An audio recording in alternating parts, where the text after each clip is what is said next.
Hi, everyone, and welcome to today's live webinar session. Thank you for taking the time out and being here today. My name is Cindy Zarowski, and I'm a safety advisor here at the SCSA. I will be acting as the moderator for today's webinar. Just a little housekeeping before we get started. If you're joining us for the first time, this is a live 1-hour recorded webinar, which is held every Tuesday and Thursday from 12 till 1. The only ones being recorded here are those of us that you see on your screen. Today's webinar will be on construction considerations for painting. It'll be the start of an armchair series. I will be starting off the presentation and will be joined by my coworkers who are also safety advisors, and we got one trainer on our panel today from the SAS Construction Safety Association. If everybody wants to go ahead and just introduce themselves, please. All right, my name is Adam Drummond and I am a trainer here at the SCSA. My name is Rick Rieger. I'm Senior Safety Advisor with the SCSA based out of Regina office. My name is Joanne Davis and I'm out of the Regina office as well. Hey everyone, it's Mike Moore. I'm a safety advisor with the SCSA out of Saskatoon, and I take care of Lloyd and Battleford and Meadow Lake regions as well. So, hi guys, thanks for being here this afternoon. Okay, so today's recording and previous session can be accessed anytime from our Facebook page, SCSA Online, and or we actually have a YouTube channel as well. Time permitting, we will also be opening up the Q&A, or even if you have personal experiences, you can type those in there at the end of the webinar. We have enabled our Ask a Question feature at the bottom of your screen. So if you have any questions or experience you want to share with us, just pop those in there. We will also have somebody monitoring Facebook for questions that you may post in the Facebook site as well. And we'll just load the presentation up here. So today we want to discuss some hazards found amongst painters. Mike, Joanne, Adam, and Rick will be chiming in as we move through these slides. So due to COVID-19, people are finding more time to renovate their homes or hire contractors to do these renovations. Hardware stores alike are seeing increased sales like never before. So with all these increased renovations, we wanted to be able to not only bring awareness on the construction site, but also provide everyone with some considerations or thoughts to take safety home with them. So painters, what do? They're an integral part of the construction industry. Working in the industry can be both satisfying and rewarding. However, they may be exposed to certain risks if safe methods of work are not followed. Occupational hazards are a part of most jobs, but this does not mean that these risks cannot be reduced or eliminated. As a painter, it is your employer's responsibility to ensure that adequate safety levels are maintained at all times. A painter applies paint and other decorative finishes to interior and exterior surfaces of buildings and other structures. Some of the main duties of a painter are they prepare surfaces to be painted, which includes scraping, sanding, or even removing wallpaper. That's not a fun job. Determining what materials will be needed and then transferring those materials. So if you have large quantities of paint cans, those can get quite heavy sometimes. Using and cleaning and maintaining of various equipment, examples, ladders, brushes, and rollers. Sometimes they supervise apprentices or other workers, and they do provide estimates for clients. The different types of painting and the related risks. So if you're about to embark on a painting project, you need to know about the risks associated with the types of painting you will be doing. Some of the different types of painting and the related risks are brush painting. It's the most basic type of painting. It is commonly used to paint wood, for example, windowsills, door frames, and other woodwork. The risks associated with brush painting include contact with the skin, as well as paint splashes in the eyes. When brush painting involves oil or solvent-based paint, it can also cause headaches and breathing issues. And then we move into roller application. It's frequently used for interior walls and ceilings. Some of the risks include paint splashes and contacts on the skin and in the eyes. Painters can also incur the risk of pulling a muscle, injuring tendons, ligaments, nerves, or joints. Due to working in uncomfortable, awkward positions, they have poor posture for long periods of time often. This is called repetitive strain injury, or RSI. You'll hear it often referred to. It is a gradual buildup of damage to muscles, tendons, and nerves from those repetitive motions. In other words, when you use the same part of your body over and over again with similar motions, you can injure yourself. This may not seem like a big deal, but if you're doing this profession for long periods of time, the damage to your body can accumulate. Paint rolling can also come with respiratory risks without proper ventilation or respiratory protection. Spray painting, it's often used for large surfaces such as lobbies or exterior of large buildings. Painters run the risk of getting paint particles in their eyes. Paint particulars and fumes may also irritate your respiratory system. For this reason, health and safety precautions and equipment are extremely important for spray painting. This often includes protective eyewear, clothing, and respiratory protection.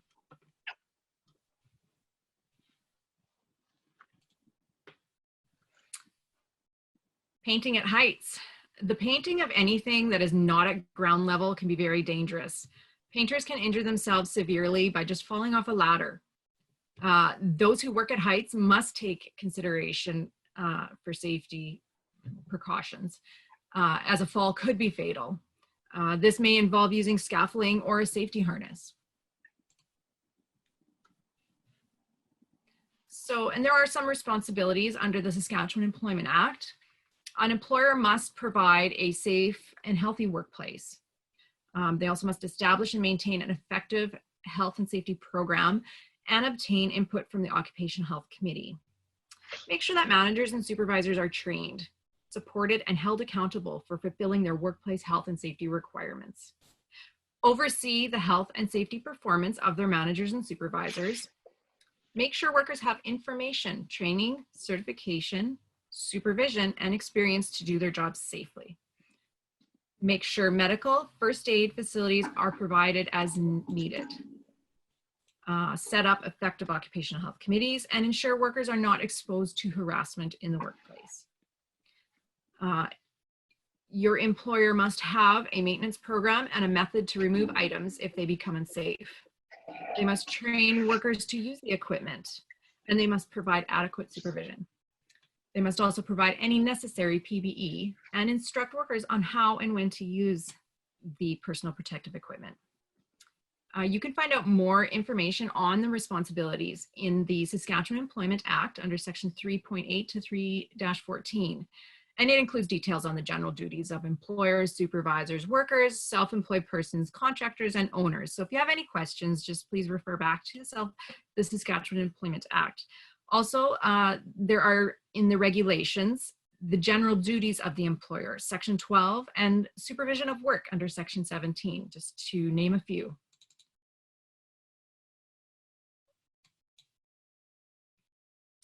So what are some health and safety hazards for painters? For instance, some projects will require working on lifts or at heights. Any painters using lifts need to be certified and must use the harness provided to prevent accidents. While this is an apparent risk, there are some hidden safety hazards that need to be addressed as well. So painters can work at a variety of workplaces, construction sites, homes, etc. And they face constantly changing set of hazards. Painting and coatings is a wide category that includes a range of different products. The chemicals in many of these can cause serious health problems, such as sensitization and cancer. Instructions for safe use of chemicals and products can be found on the safety data sheets. A review of those safety data sheets, SDS sheets, should be made prior to starting work with any chemical.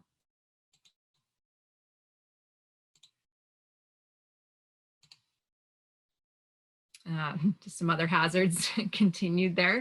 It's a pretty cool day out there today. I don't know that I'd be jumping in that pool, but Sometimes painters work in close proximity to flammable or combustible materials. Again, they work in awkward positions and they perform repetitive tasks. They stand for long periods of time and lifting heavy or awkward objects. Exposure to heat and ultraviolet radiation, if you're working outside or in a closed, hotter work area. Noise and stress can also become a hazard. Electrical hazards from working too close to electrical power lines or equipment. Shift work or extended work days. Dermatitis, so inhalation and ingestion of certain chemicals can cause health problems. The painting industry may expose workers to skin conditions through absorption, causing conditions such as dermatitis and irritations of the skin. Painters are generally exposed to chemicals and skin damage more than other trades.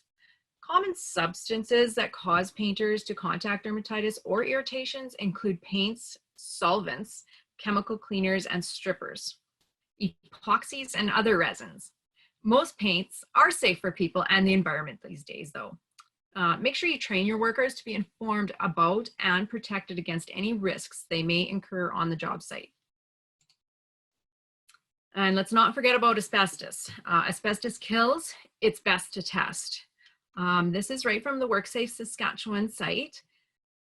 You can also find information on the SCSA online webpage under resource tab. We have a tab there just for asbestos. One substance that we need to be cautious about is asbestos. So when painting, wall removal, or replacing drywall or sanding surfaces, they may contain asbestos. Any material containing asbestos should be properly insulated or removed before painting job commences to prevent accidental exposure to the asbestos. Only trained and licensed contractors should remove asbestos coatings, insulation, boards, or insulation. When working in older buildings, if asbestos is suspected, then appropriate testing should be conducted by specialized asbestos testing companies. Should the asbestos be found, then a certified asbestos abatement organization or company should be contacted before any work commences. WorkSafe Saskatchewan has said that asbestos-related diseases are the leading cause of work-related deaths in Saskatchewan. While many of these life-threatening diseases were caused by exposure decades ago, asbestos is still present in many buildings today, and actions taken today can reduce or eliminate exposure to this hazard. Asbestos was commonly found in building materials from 1950s to the late 1990s. Because of its strong fibers and resistance to fire, that's why it was commonly used. When asbestos is disturbed, for example, during renovations, tiny fibers are released into the air. Once inhaled, these tiny fibers can cause life-threatening lung disease, such as lung cancer, asbestos, and mesothelioma. That's just to touch on asbestos. I mean, we could have a whole webinar on that, and I'm sure maybe one day we will. Other hazards. Yeah, go ahead. Yeah, Cindy, I just want to say, thank you for including that, because just because we're painting, sometimes we can forget that maybe we need to take a look at the surfaces we're preparing, especially if we're doing renos, and taking a look at those hazards that may be hidden. So this is a great point. And yeah, exactly. On that too, the idea that painting is just painting and then we're done is a misconception. I think that a lot of people that don't actually tackle the job of painting, think, oh, geez, slap a coat of paint on there. The reality of the situation is projects such as painting and any construction, typically it's the pre-work, the stuff you don't see, that encompasses a bulk of the work that actually has to be done on the project. So such as painting, when we get into removing walls or doing some sort of renovation and stuff like that, that will entail painting, but part of your painting prep is maybe sanding and getting in and digging into some old paint and digging into some of that plaster or drywall mud behind the paint and stuff like that could very easily have asbestos fumes or asbestos fibers, with it located within that drywall dust or within the wallboard or something like that you're removing to prep for paint.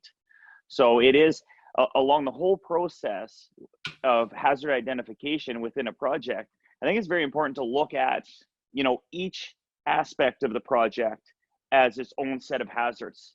So yes, you may use a ladder through the duration of the whole project, so you'll keep in mind the use of the ladder, but such as asbestos, this would be early on in the process. Once you get into the actual painting and stuff, asbestos may not be your concern, but that ongoing hazard assessment, even if it's mental hazard assessment that you're doing at home as a homeowner or a contractor or construction worker that's doing their own renovations, I think it's important to always keep all of these things in mind through the duration of the project, because the hazards do change. Right, and you mentioned dust there, Mike. Yeah. So previous to coming in and painting, somebody else might have been in the space and disturbed some of those fibers, and leaving that dust sitting there, and just by you moving around in that painting, in that environment, your working environment, you could be stirring up those fibers again. So it's important to know you know, what work has been conducted in the space, and if it did contain asbestos. It might not be you disturbing it directly, but you could be indirectly disturbing it by walking on, say, the floor that was covered in those asbestos fibers. You know, unless it's been wetted down, then you would still be at risk for those hazards. And the funny thing is that, like, people say, oh, well, you know, how is a little bit of dust doesn't hurt me? They work all day, they go have supper with their family, and they go to bed. The next day, they feel exactly the same way they did this morning when they woke up, and they feel like nothing's gone on. But like, legit, 20 years down the road, you could have cancer as a result of what you did yesterday, right? So it is important to look at these things. Like, people say, oh, well, you know, I'm just doing a little bit of painting, it shouldn't be that bad. Well, I'll show you my respirator later that I used for a painting job that I did in my shop here. And that respirator cartridges are nasty. And and some of the fumes that would have came off of that, of the painting process that I used in the shop, would have been very harmful to my body. I remember welding, and we would build something and then I would paint it. And I remember painting, this is when I was younger and stuff. I remember painting without a respirator on. And my nostrils would be bright red from the actual paint. And like, you could, like, I would go home after work, after painting all day, like spraying a big ramp that we built or whatever. And I would go home and would fall asleep at like 6 p.m. Like, I would get home from work and go like almost straight to bed. You know, why was I tired? Could it have been a result of inhaling like a whole, but like a half a can of paint? You know, possibly, right? And then how does that affect me long term? It's right. These considerations need to be considered by all people. Like, I think there's a picture later on in this presentation, or in Joanne's, of me and my mom painting with respirators on. Like, my mom, I got to protect my mom. She doesn't understand this whole process. She is one of those people that may think, you know, it's just a day of painting, like, I'll be fine. Like, yeah, there's 0 VOCs in this paint, or whatever criteria that she's using to understand the hazards. There's more in-depth work that needs to be done, such as SDS sheets and stuff that can give us more information about the actual hazard, instead of assuming that this is just fine, it's just for a day. Exactly. So speaking of other hazards, lead. Your home probably contains lead-based paint if it was built before 1960. If it was built between 1960 and 1990, the exterior may contain lead-based paints. The paint on interior surfaces may also contain lead in smaller amounts that could still be harmful, especially to young children. Houses built after 1990 should not contain lead, because all consumer paints produced in Canada and the US were virtually lead-free by this time. If you want to find out whether your home contains lead paint, you can send paint chip samples to a lab for analysis, or hire a contractor who has the proper X-ray equipment to detect the lead paint on the surfaces. So how can lead enter the body? 2 main routes of entry of major concern: inhalation or ingestion. So a significant portion of lead that is inhaled or ingested would get into the bloodstream. And once in the bloodstream, lead circulates throughout the body and is stored in various organs and body tissues. Down the road, those organs and body tissues, it's long-term hazards we want to stay away from. So the lists of hazards above that we've just discussed are not comprehensive. So whether you're a contractor or a DIYer, educate yourself about the hazards of a job before starting the project.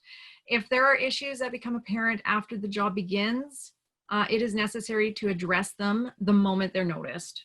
No one should have to work in an unsafe environment, and no employer should allow that either. So what are some preventative measures for painters? So learn correct procedures for working at heights. Select the correct ladder for the job. Avoid awkward body positions or take frequent breaks. Learn safe lifting techniques. Don't lift with your back, lift with your knees. Know how to prevent injury from electrical hazards. Maintain safe distances from energized electrical equipment or utility lines. Keep tools and equipment and their safety features in good working order. Wear appropriate personal protective equipment, or PPE, and footwear. Keep work areas clear of clutter and equipment. Learn safety procedures for working in confined spaces. And maintain good ventilation during painting. Know how to prevent exposure to bird and rodent droppings. Here in Saskatchewan, we have something called hantavirus. You have to be also careful of, speaking of rodent droppings. So safe lifting. When a job starts, a lot of supplies need to be brought in, be it the tools, the paints, drop cloths, ladders, scaffolding. I've hauled a lot of that in and out. When bigger jobs require large amounts of paint, the common practice is to get the paint in 5-gallon pails. Paint pails, storage bins, and drop cloths and other supplies, they all add up to one heavy load. Therefore, it's important to lift with the knees to prevent injury. As a painter, it is your right to be trained correctly, but it is ultimately your duty to make sure you protect yourself long-term pain and injury from long-term pain and injury if you frequently carry or lift loads. Using a trolley, if possible, for moving loads to and around the work area. For heavy loads, get some help. Ask a coworker to help you. Avoid awkward positions and repetitive tasks. Take a break or two. Keep your staging area clean, organized, and clutter-free. Housekeeping. When lifting, bend with your knees, not your back. It's always easier to use the strong leg muscles than to have a sore back. Stable posture is essential, but one foot slightly in front of the other is good as a good stance.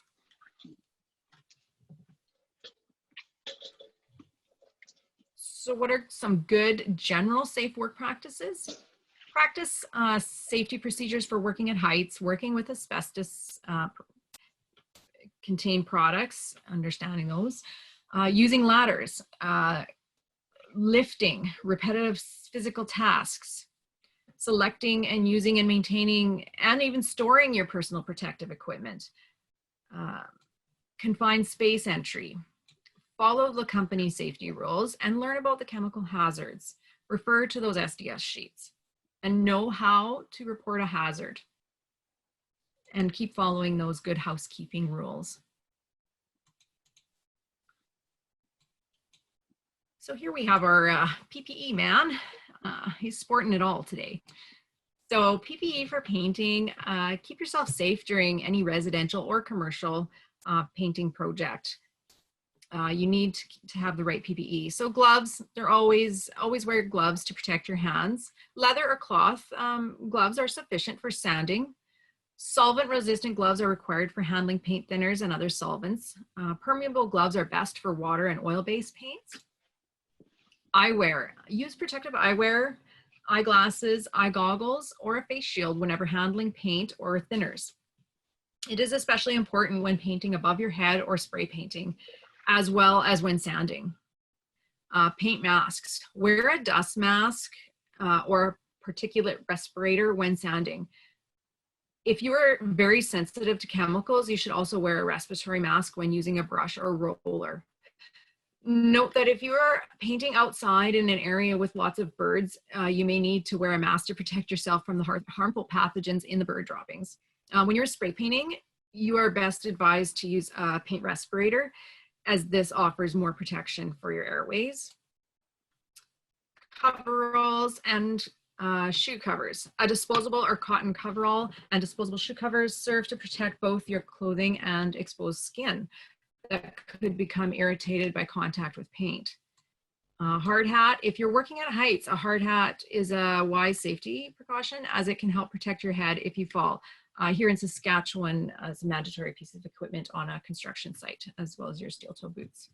Additionally, if you're working on a busy construction site, it will protect your head if an object falls on you. And a fall arrest system. It can consist of a single carabiner or a double carabiner that can be attached to a railing to prevent you from falling. It often comes with a harness that straps around the torso and the legs for added safety. Scaffolding may be also used in some situations to prevent injuries from falls. And just a side note, even having a fire extinguisher around, it's important to keep a fire extinguisher on site in case there are any incidents with flammable materials such as those paint thinners you might find yourself working with. VOCs. Just a last look here at some other hazards. So what is a VOC? It's a volatile organic compound. And I think I've got a definition on here from Wikipedia. So there's solvents that get released into the air as the paint dries. Other products emit solvents including adhesives, cleaning supplies, and even some home furnishings. VOCs can cause acute symptoms including headaches and dizziness. So paints, it can be found in paints, paint strippers, and other solvents, wood preservatives, aerosol sprays, cleansers and disinfectants, moth repellents and air fresheners, stored fuels and automotive products, hobby supplies, dry cleaned clothing, pesticides, some other products I've got listed down here, building materials and furnishings, office equipment such as copiers and printers. The list goes on and on. We get into some of the toluene, xylene, acetone, formaldehyde, benzene. These exposures to VOC can sometimes lead to short or long-term health effects. Ideally, you should aim to limit your use of products that generate VOCs and take measures when using them. Low VOCs and no VOC paint products are available for purchase. When shopping for paint, check the label and get an idea of the VOC levels. So exposure to the paint fumes, what are some of the risks?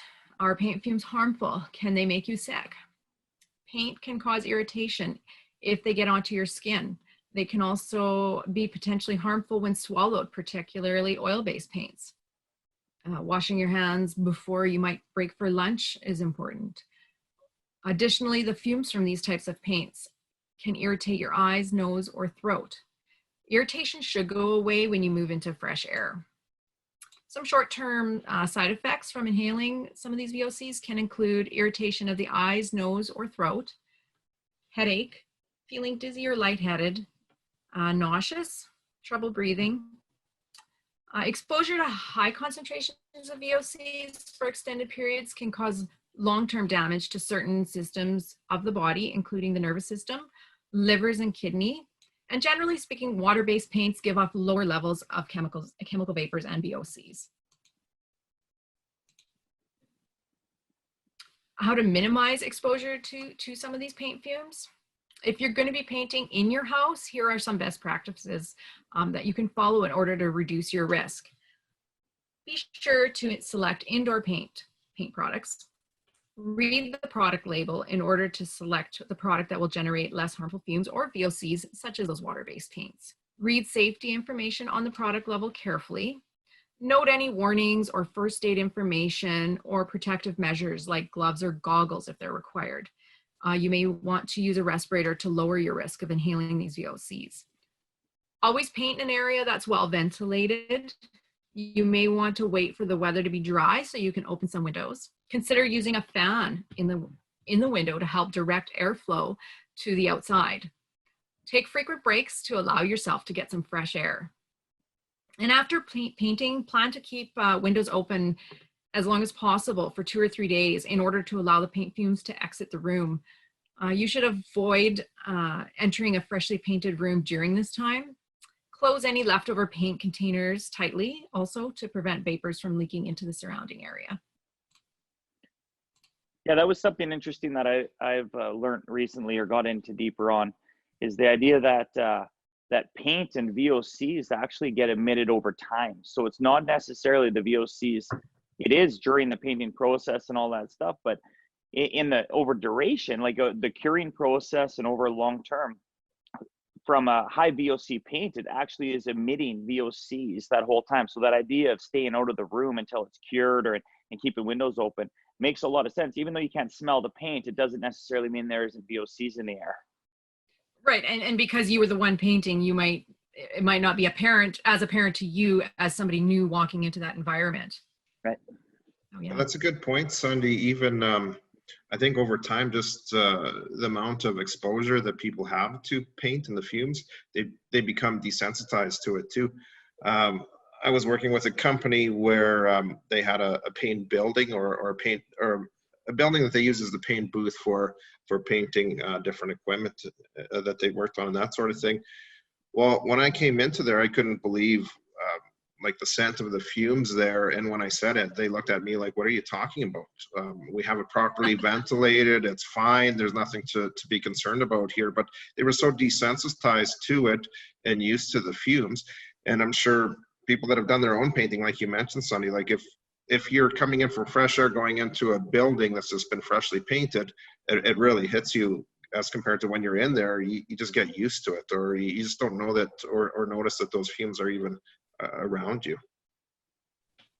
Yeah, exactly. I even visited a company in Regina here, and I was outside the building and I could smell the paint fumes. Their fresh air system was just the way it was, the method it was dumping those paint fumes out. It was coming back around to the front of the building, and it was something normal to them. They didn't smell it. So just, yeah, you're right. They become desensitized. So the takeaway, sorry, is most paints today are very safe. However, exposure to these paints and their fumes, they do have the potential to cause irritation to the eyes, the skin, and the throat. These can often go away through cleaning the affected area or just simply going into fresh air. Feelings of dizziness or lightheadedness, you might immediately want to seek fresh air or call poison control, depending how dizzy you're going to feel or nauseous. Many paint products containing VOCs can potentially cause both short-term and long-term effects. Because of this, you should aim to minimize your exposure to these chemicals whenever possible. When painting indoors, you should always do so safely. This can include selecting a paint that has those lower levels of VOCs and making sure that the area is properly ventilated. And just remember to take breaks and get some fresh air. So that concludes a little bit of a presentation here for a general quick overview of painting hazards. Again, it's not a comprehensive list. We could go on for days on the subject. So, no, I think it's an excellent topic, especially when how you spoke about it at the beginning, Sunday. It's so relevant and done so much when it comes to residential and commercial construction, but especially during this time now, I think even more so than before, people are doing those projects that they maybe pushed off and put onto the back burner, where it's like, okay, now I have some time at home during COVID now, or self-isolation, or just trying to maintain physical distancing from other people. So during these last few months and even into the summer here, people are doing those projects where painting is quite often done by a lot of people that are just homeowners or do-it-yourselfers, and the same hazards exist that would apply to those that are doing it professionally. Probably even more so because you look, well, most likely more so because a professional painter, when we talk about if they're competent to do that work, they have that training, that experience, that knowledge. When it comes to the do-it-yourself or the homeowner, this may be something that they do once in a while, or maybe this is their first time tackling a project. They don't necessarily have the equipment, the setup that they would have if they did it as a profession. So maybe they're cutting some corners. They're not maybe doing that typical hazard assessment that you would do as a professional. You need to take a look at your whole environment, whether it's a clean workspace, whether it's a cluttered workspace. Housekeeping is such an important issue when it comes to painting and especially when you're climbing around on ladders, and there's just so many hazards that are involved with the whole painting process. And I think it's a really good topic that we go over today, for sure. Yes, Sandy, it's really good. You went through a lot of the hazards and PPE required. The next part of the webinar, I'm going to put up a different PowerPoint. We're going to show a picture, and I may, unshare it because we're going to discuss it. Mike may show us some tools and stuff. As we see the pictures, we can discuss them one at a time. If you want to add anything, we're just going to talk about some of those hazards in real life situations and how they apply, some of the solutions we can come up with. So I will share my screen again here. And we can start. So the first picture I have here, it's a residential home. So let's just say you're going to do the exterior of this house. Although it does look in good shape, this one. However, just look at it. You kind of look at what are the hazards that could be associated. Like there's gardens, there's steps. This one has a little veranda. You know, you got to protect the homeowner's garden and bushes they may have out there. That's what we want to take a look at. Before you even start the job, you need to assess, what do we need to do? And even as a homeowner, what am I going to do not to create a mess and make more work for myself later, right? Oh, I like this one. Looking at that picture, I'm noticing, Which one? I'm noticing that the slippery surface on that second balcony. Yeah. A metal That's going to roof, be a right? challenge. Yeah. Well, you know, in situations like this, like any construction project, a homeowner or even a construction worker, we're going to be painting that house. If you're a professional painter, you probably have no problems. You understand the hazards involved. You have equipment. You can borrow them from work. You can get all this stuff done, and you can do it safely. Some jobs, and this is very important to realize, are better meant for professionals because they have all of that equipment. So when I take on a project, like I'll show you some stuff in my shop that I've purchased. And the reason I purchased it is not just out of, I don't want to support a business out of the graciousness of my heart. It's because I do a project. But the thing is that the professionals own all this equipment. So I could pay them $5,000 to go and paint the front of my house or whatever it is. And I'm paying them for the infrastructure or the infrastructure they have in place with their tools and equipment and all the safety things they put in place. But if I go do it on myself to save money on a job, I still have to look at all those hazards. If I'm going to send my kid up, or I'm going to get up on that slippery second story and just hold on and, pay attention to what I'm doing, I put myself at heavy risk to save a couple grand. If I fall off there and bust my knee out, that's a long-term injury. That's the rest of my life that I potentially could be hobbling around as a result of trying to save a couple $1,000 bucks. So a lot of times looking at a project like this, either hire a professional or go and buy the safety tools that you need to perform the job safely. And that'll help with effectiveness too. Sometimes you can, if you rent a lift, for example, like these guys with the ladder, if you rent a lift instead of using those ladders, you may have some upfront costs, but the job gets done 3 times faster and it gets done a lot safer. Like you have almost eliminated a lot of that working at height risks by renting the lift. So the caliber of the job and the actual end of product and stuff like that is much better, and you still saved money. Great point. As you can see, I put the next picture up already. This one has quite a few don'ts, which we can clearly see, that you can see the hazards, potential hazards. But I really put this one up here, because he's using off the ladder and painting, leaning over. There's a big fall risk, but look at the lines. What kind of lines are those going to the house, right? How close, if any one of them were an electrical line, how close are you working towards it, right? So I grabbed this picture just to show that part of it as well. Even when they're taking down those ladders and transporting them, they run the risk of, you're swinging that ladder around, contacting those energized lines. Interestingly enough, I've done enough painting over the years as a subcontractor myself, and we were doing a 30-foot stretch, and making sure we did everything safely on this big span. It was a 5-foot ladder that I ended up falling off of on that job, damaging some tissue in my leg pretty severely. That there's still the marks there today. So I mean, it's the small stuff too. Like a 5-foot ladder, you can still have damage from falling off a low 4 to 5 foot ladder. It doesn't have to be a 30-foot, the peak of that house. You know, you have to assess any working at heights can be very dangerous. So definitely this next picture here, highlighting using the right tools here. So the ladders, they're using them correctly. Eventually they're going to need a bigger ladder, but you can see that there's some trip hazards, there's some uneven ground, there's some things going on, and maybe they're beside a sidewalk. Maybe you're going to have public walking by too, right? So you never know who's going to walk by, a dog or something as well, interject. So it's just some of the extra hazards on this one. I'm going to jump here to the next one because I want to talk a little bit about this. Here we have someone painting. So possibly he's holding his paint can or a little container of paint, right? So this becomes a problem when you're painting on an extended ladder, on maintaining that 3-point contact and keeping safe. And I did want to go through, Mike, I'm not sure if you have any of these, but I did the next slide here. Here are some solutions that I found at a local hardware store that we have here in Regina that we can use.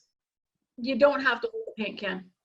So I do, if you want to unshare your thing, your PowerPoint, there is so here's this ladder, and we don't promote any single line of product or anything like that. These are just examples that you can find that I happen to have purchased to help me out. This is actually a step that came with this ladder. I don't know if you can see it. And this could be used as a paint holder. So, and it actually is a little platform. So if I'm going to be working, and this was a really attractive ladder because it came with this thing for me. If I'm going to be working on something, I can actually use this as a step. And it is a really safe alternative to standing on the ladder, and that I wouldn't use it at extended heights, but at a lower height, just to give me some versatility and give me some stability. It's a really nice thing. A lot of ladders are equipped with a paint tray involved right in it. A fantastic way. I actually I was doing some online shopping and looking for that exact thing because I thought I was going to roll my garage and use brush and roller to do it, and I ended up going with the sprayer. But they make paint roller holders that go right on the ladder that you can actually attach to a ladder. If you put your it's like a paint can essentially for your roller right on there, and it holds a brush and everything. So you could buy these alternatives, and this is what I encourage any homeowner or any contractor that's doing their own home renovations. Maybe they're not a painter, maybe they're an electrician doing some painting or something, is look at these options, because yes, you are going to save thousands of dollars by doing it yourself. So why not invest a few $100s into some equipment that makes your job easier and faster? I just didn't end up buying that stuff because I ended up going with the sprayer for it, but they definitely exist. Thank you, Mike. I am going to go back to this one. Okay, so yeah, I just want to give some solutions, and you do have those window ones, but you can use those, that ladder stabilizer too, everywhere in the house. You can just move it over. I do want to touch base on the ladders quickly here. Okay, there is regulation on ladders. We talk about workers, you should not extend any part of the body except for your arms beyond the rails of a portable ladder. Maintain 3-point contacts, which we mentioned, and don't work from the top 2 rungs of a step ladder or portable ladder unless it has a platform equipped with a handrail. And there's more regulations on that. So, Mike, I'm not sure if you wanted to expand on the ladder. Yeah, we do a ladder demo, and if you guys have there's anyone that would like to see the ladder demo for your company or for individuals, something like that, we can always book an advisor for that. You just call the SCSA, talk to an advisor, and we can do a full demo on ladders, talking about all the requirements or just the safety things that make sense using them. Funny thing is that I don't want to talk about ladders right now. I agree, ladders are so versatile, such a beautiful piece of equipment. But I was looking at doing my shop, 11-foot ceilings with ladders. And I was just thinking to myself, man, that's either a lot of ladder moving.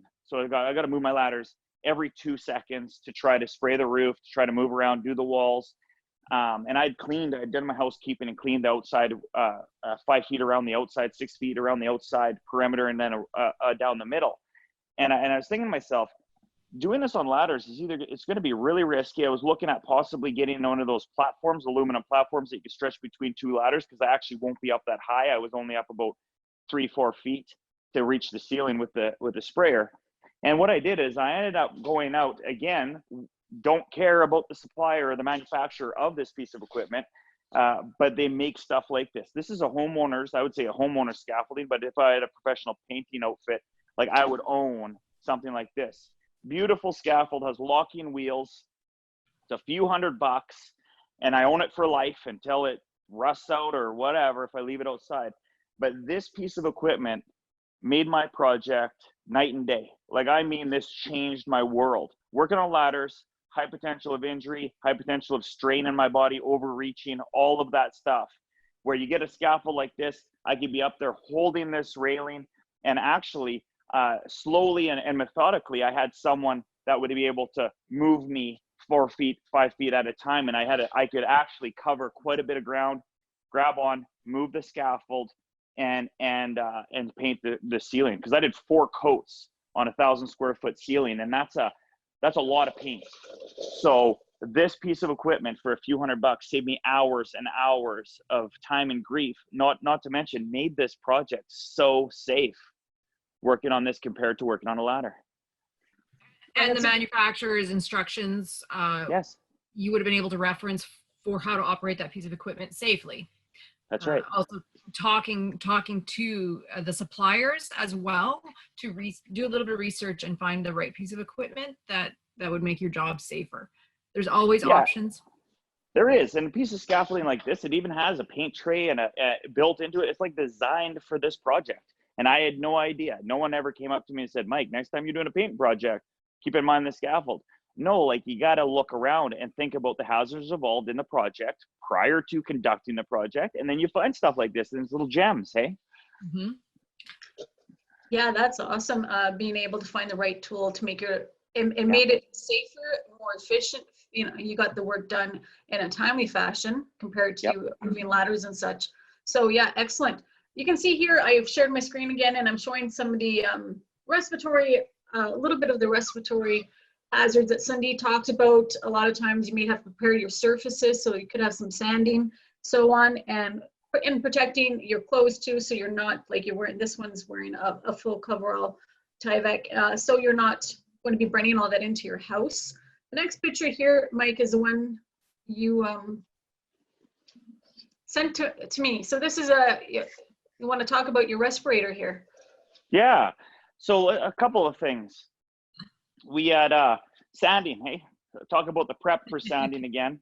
I have this little orbital sander, random orbital sander that I use. I don't really use a block because I'm so good with this. Don't tell any painters that, or drywallers, because they'd probably laugh at me. But good enough for me, hey? And that's the thing. It's good enough for me, and it turns out real good. This thing kicks out some dust. I'm telling you, when I'm doing some drywall mudding or doing some spackle, I use spackle to get some of the wood in here that I wanted to make really smooth in the final paint job. And that stuff, it just goes everywhere. Yeah, like, I got a little filter on here. That's nice. Sometimes it still kicks up the dust. And I'm telling you, that stuff, and that'll irritate your lungs. Mm-hmm. So what we used a combination of things. I had some N95 masks that I had, and I used these dust masks in dust situations. So some of my sanding and that kind of stuff, I used an N95 mask. It worked fantastic. It's a dust mask. I do believe, I'm a firm believer in the quality of your mask is in direct relation to your protection, right? Like, it is true. Make sure you get a good quality mask, because they make some of these. These are like anything else. You get what you pay for sometimes, and you can get some junk ones that are the only thing they're good for, as far as I'm concerned, is fogging up your safety glasses. Where I found with this N95 mask, I was able to use this effectively. It didn't fog up my safety glasses because I was wearing them too while I was sanding and that, and it worked very well. When I got into painting though, there was no dust mask involved. This is for dust. They call it a dust mask. And N95 is a particulate mask, and it gets rid of particulates. Great.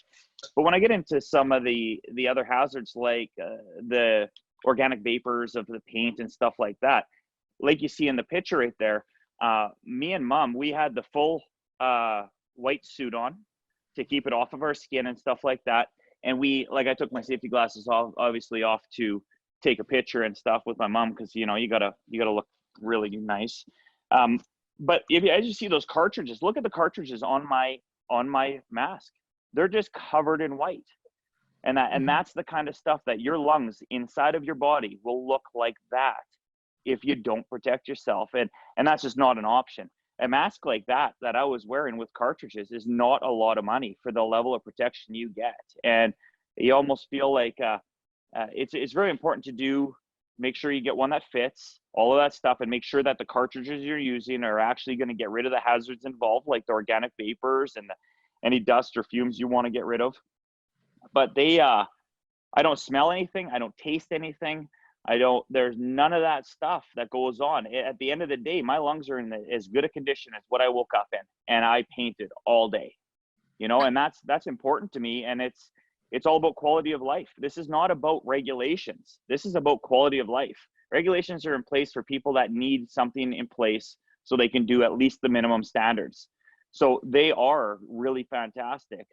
But let's think of it from a real stance. And the real stance is, I'm the guy that has to live with those lungs.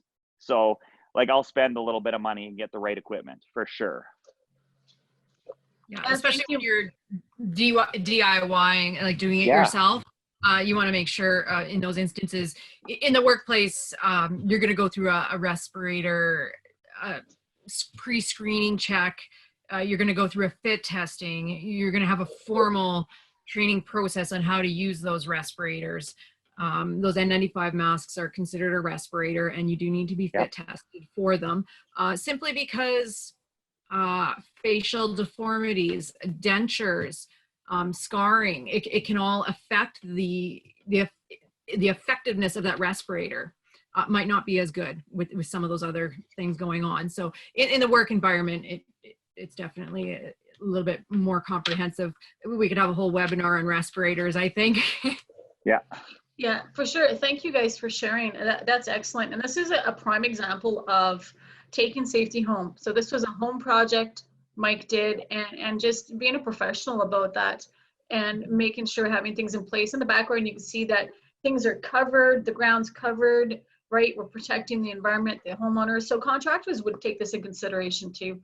The next slide here is just an example of what Mike spoke of, depending on the task you're doing, depending on the mask you're going to use. So this was just an example of a worker wearing some PPE. I'm not sure what kind of paint or what the hazards are, but here was just an example of different respiratory.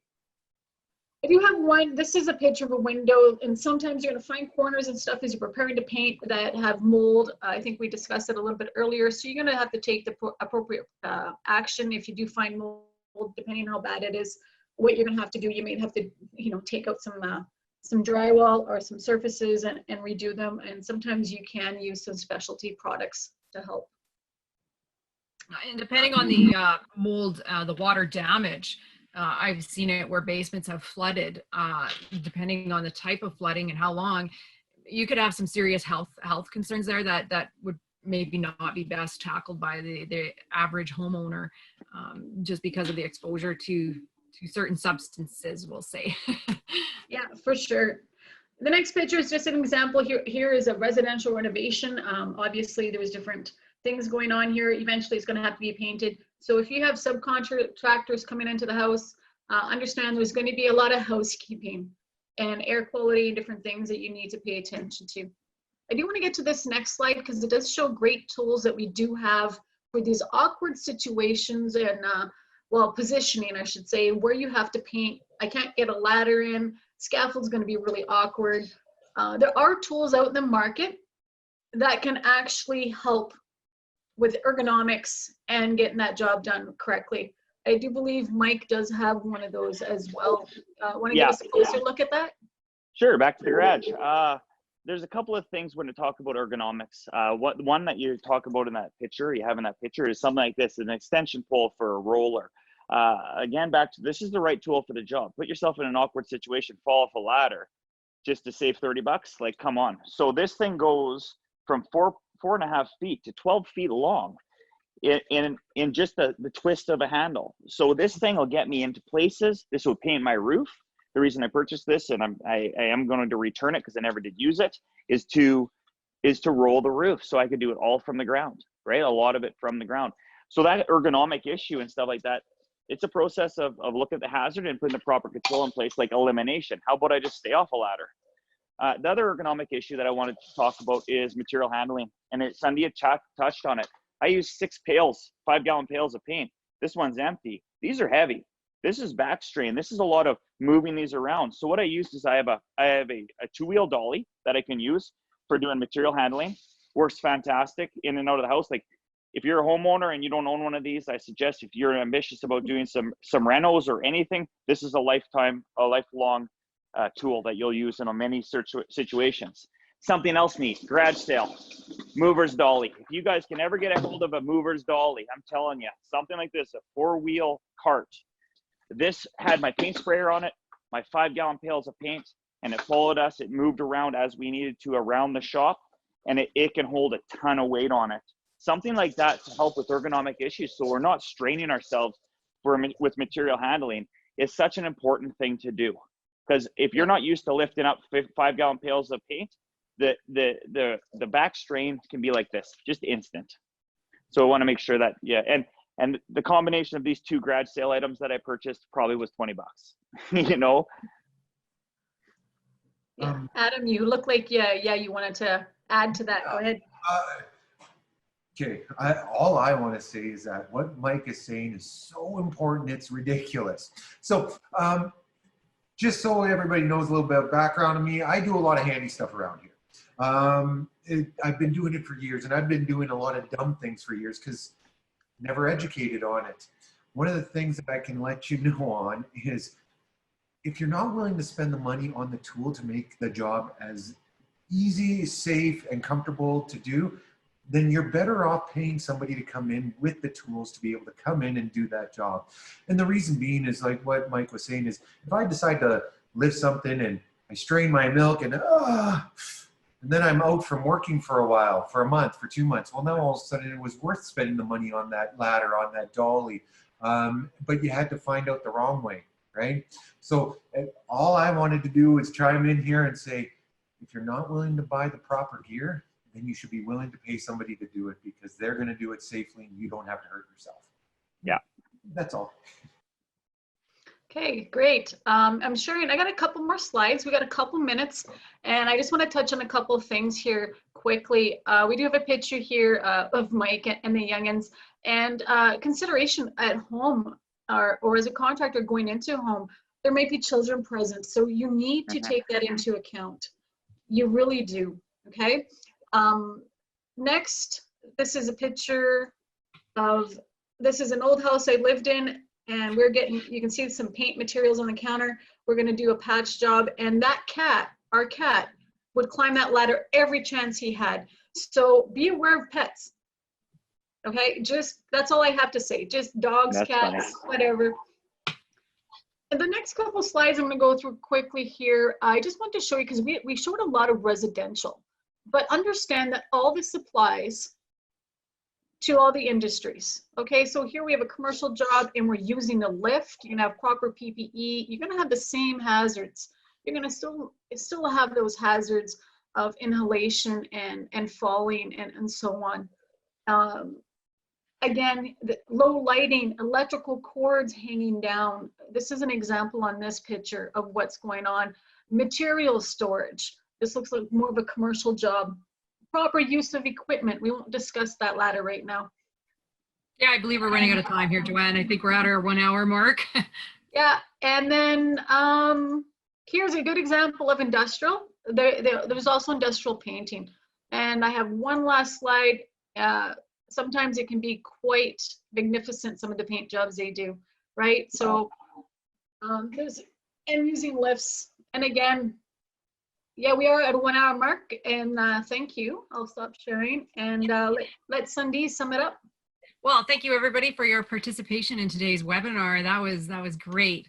So wrapping up today's webinar, I hope we have provided you with some useful information that you can apply at work or maybe even at home. Remember to take safety home. You never know who is watching you, maybe a child or someone else who might be looking up to you. Stay tuned for next week's Tuesday webinar at noon, which will conclude the last 3 sections of the audit tool. And remember, these episodes are available to review on the SCSA's YouTube and Facebook channel and page. So give us a like and a follow on these pages. Thank you for joining us today, and we'll see you next week.